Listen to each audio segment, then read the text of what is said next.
So the world is a completely different place than it was 20 years ago. Maybe even 10 years ago, their world was, pretty much a completely different planet, completely honest. And in that time, we've seen some of the most incredible technological advancements, putting the entire world in our pocket with instant access to data, unlimited information, university degrees worth of knowledge boiled down to singular applications on our ridiculously capable devices. Now, as amazing as all of this is, there are some incredible downsides. Those don't particularly exist for everybody, but for some people, like myself at least, it matters quite a bit. The constant connectivity to the world, the expectation to be available pretty much at all hours of the day, and social media companies monetizing our attention, and really we end up comparing ourselves to the highlight reels of people who don't even know we exist. Honestly, it can be pretty exhausting. And sure, while everybody is absolutely different, there has been an absurd resurgence across all generations, at least, for wanting to disconnect or otherwise go back to using something like a Dumbphone from the 90s or the 2000s. But it's not because, the technology's better, but rather the exact opposite. So let's float away. Okay. All right. So I've been using a Dumbphone for the last 7.5 months or so, and I truly don't know if I'm ever going to go back to using a smartphone or an iPhone full-time, permanently at least. And as weird and pretentious as it sounds, I find my life has improved pretty drastically since disconnecting a little bit more, and I'll touch on that a little bit further on in the video. And obviously that's not going to be the same for every single person, but for myself at least, I find using something like a Dumbphone almost makes me more in tune, or connected rather, to myself or otherwise the people around me. And trust me, I know that sounds super corny, it really is, but the fact is a lot of people seem drawn to Dumbphones in particular now more than ever before. Now, while I've used a good range of Dumbphones over the last while, some of those are pseudo smartphones that are technically smartphones or whatever. They're pretty shitty smartphones, but they will just have a Dumbphone form factor. Otherwise, there's the actual Dumbphones that will just call and text as bare bones as it gets. And then, of course, there's my iPhone, which I've just dumbed all the way down with a minimalist launcher. With that, I do want to talk about the Lightphone 3, which is an ultra premium Dumbphone. And these started pre-orders about a year ago, which is when I originally placed my pre-order. Now, to preface this, I will say there are a ton of Dumbphones out there. Again, some of those are just really shitty smartphones. And of course, I will talk about some of those alternatives. But the one I've personally been waiting for, or actually one of two devices I've been waiting for, is the Lightphone 3, or otherwise the Modita Compact. But today I just want to talk about this one. Now, really, as for why the Lightphone 3 is special whatsoever, is that it's truly crafted by people with a mission statement in line with how people feel, like actually feel. This device, the Lightphone 3, is made by a small group of people, I don't know, maybe 12 or 15 people based out of Brooklyn, with the goal of making a premium Dumbphone focusing on user repairability, digital minimalism, as well as privacy. So yeah, this thing isn't made by a big ass company with deep pockets. It isn't created with the goal to pad, shareholder portfolio's. Literally, this device is marketed as a device rather that you're not going to replace every 2 to 4 years like some people would a smartphone. This is marketed to be a device you hold on to for 10 years or so. With that, there's no beating around the bush. This thing is expensive as hell. And I'll talk about the price, but that primarily comes down to a couple small factors, primarily being user privacy and economies of scale. But yeah, I'll get to that. For me, at least, the Lightphone 3 is the pinnacle of that Dumbphone experience, plain and simple. Now, being the third iteration of the Lightphone, this takes it a step further than the previous versions with an absolute premium build and design, as well as some additions. This thing in total in hand is a little bit different than you might typically be used to with a normal smartphone. I'd say it's a little bit chodier, if that makes sense. I think it's like 3 by 4 inches.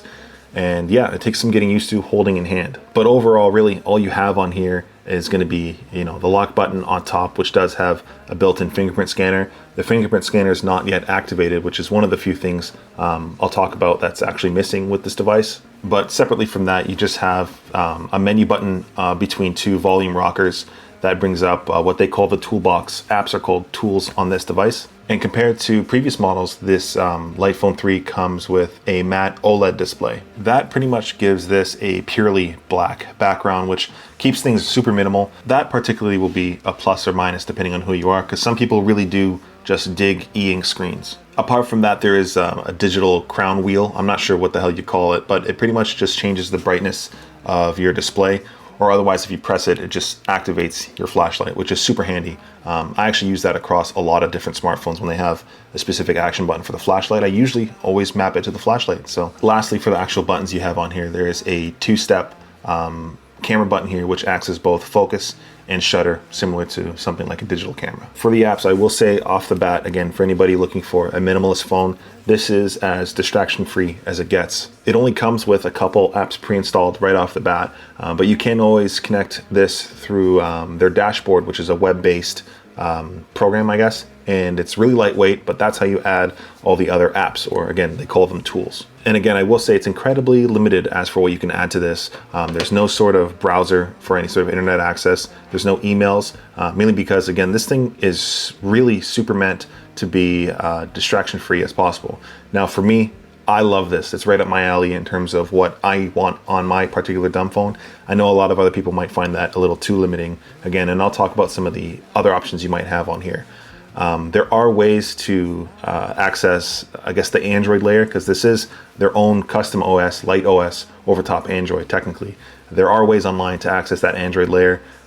I'm not smart enough or want to really access that. There are ways, though. If you want to look it up, you can always side load stuff onto this if you really, really want to. For me, I'm going to keep this as minimal as it can possibly be, because that's why I bought it in the first place. From the moment I wake up in the morning, I'm not even thinking about my phone. I'm not reaching for my phone.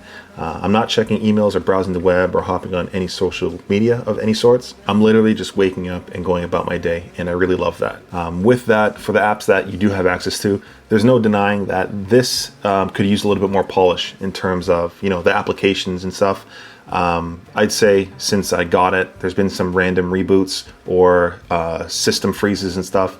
A quick reboot fixes all of that, and a lot of the bugs are being patched out with time, but that isn't to say that this doesn't need more polish.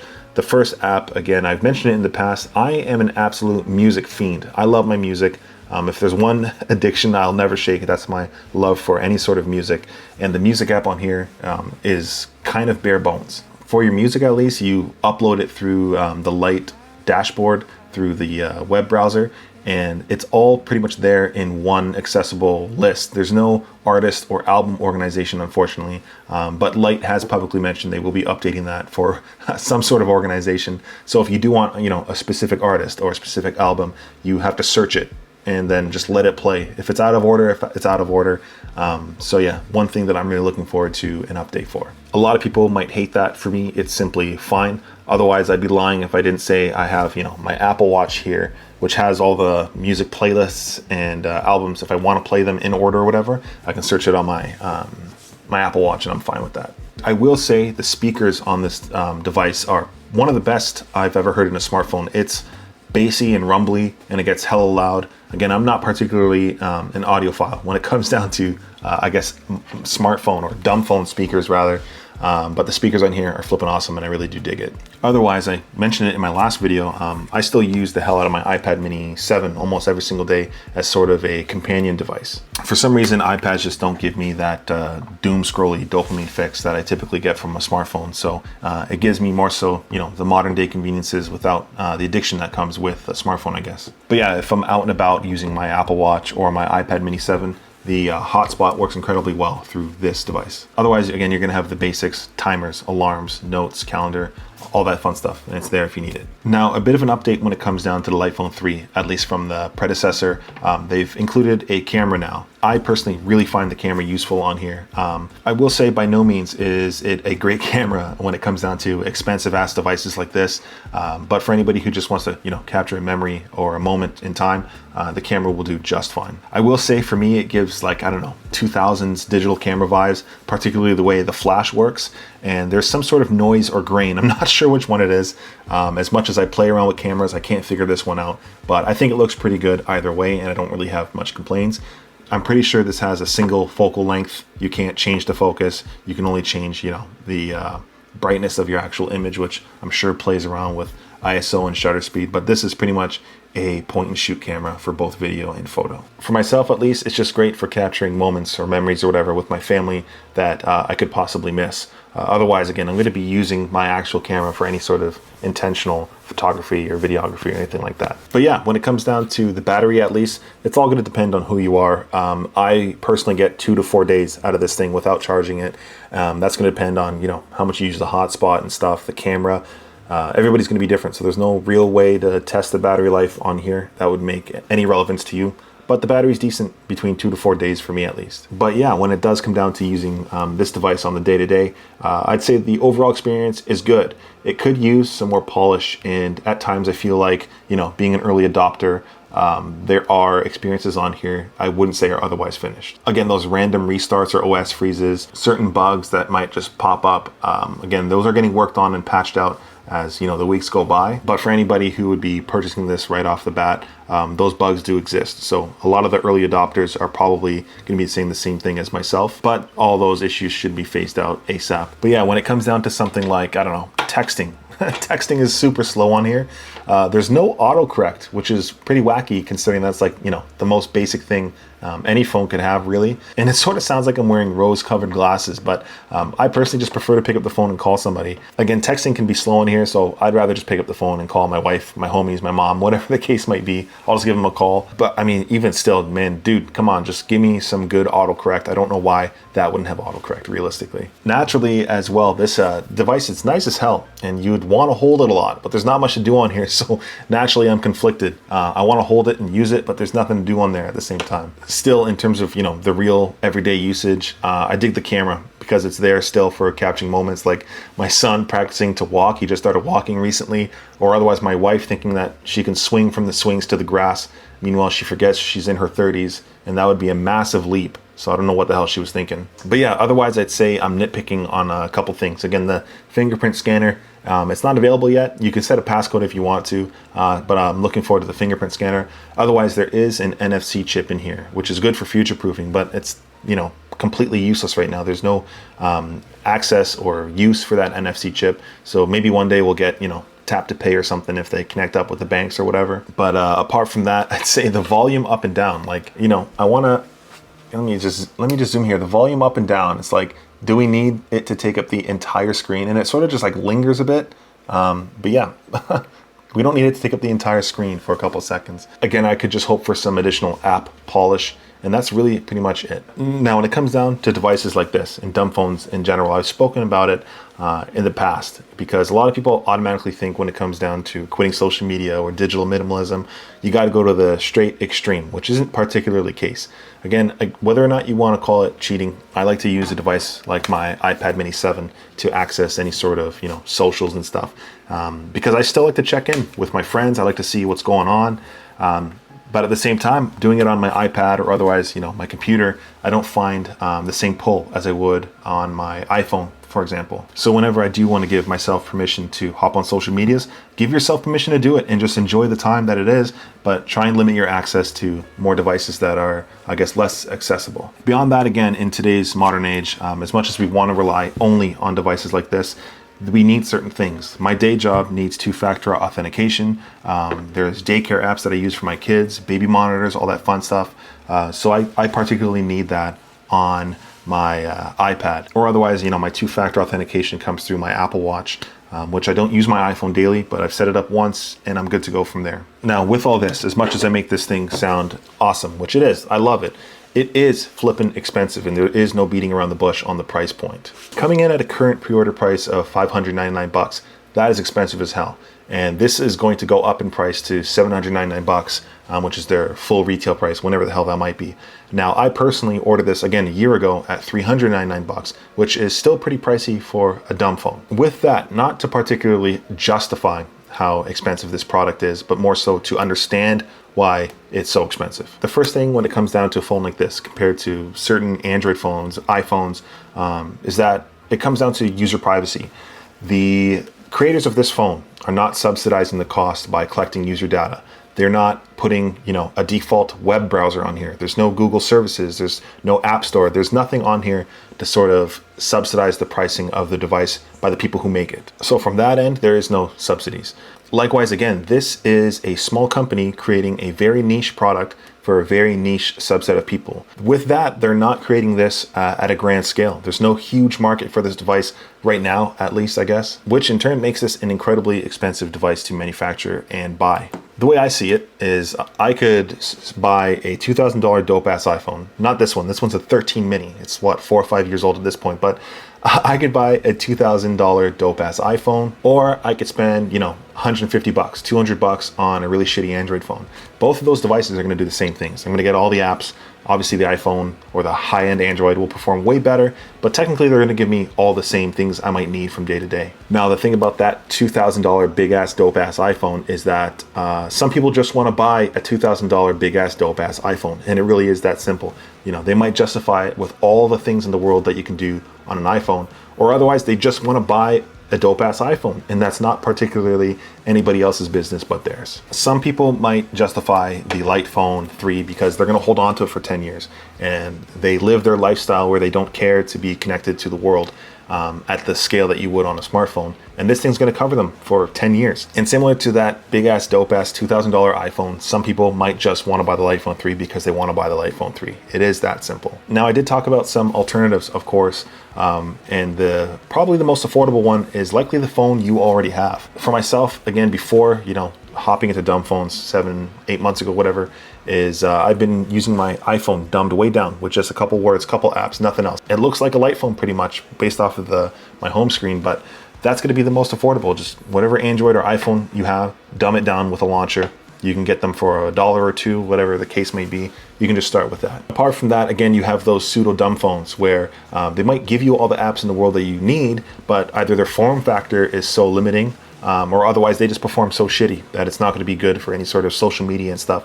But it'll give you all those other things like two-factor authentication, daycare apps, whatever the case may be. Those pseudo dumb phones are great transitionary devices to use permanently as a dumb phone, and I use those a lot.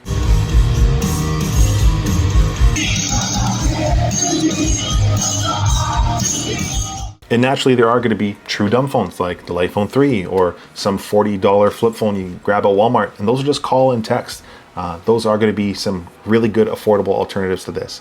A more recent option similar to the Light Phone 3, a lot of people seem to be excited for, as well as myself, is the Mudita Compact, which is a e-ink screen dumb phone. And I actually have one of those.